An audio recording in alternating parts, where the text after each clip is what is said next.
Hi guys! For today's vlog, ay magluluto na kami ngayon ng tortang dilis.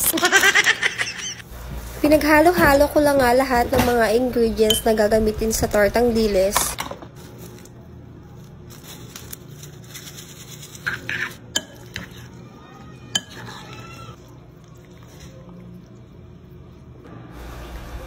Pagkatapos, magpapainit na ako ng mantika at ipiprito ko na yung tortang dilis.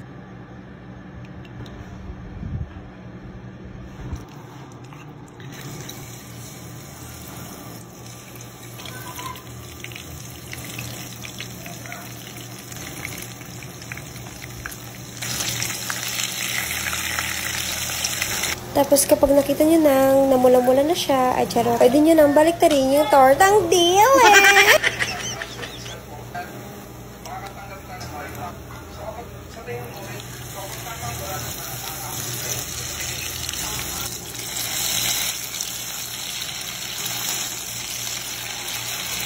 Babi?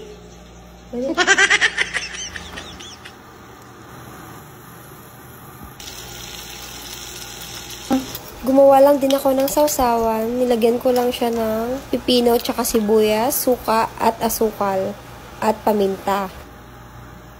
So, ayun na guys. Naluto ko na ang tortang dilis. Kaya kakain na kami ngayon. Bye!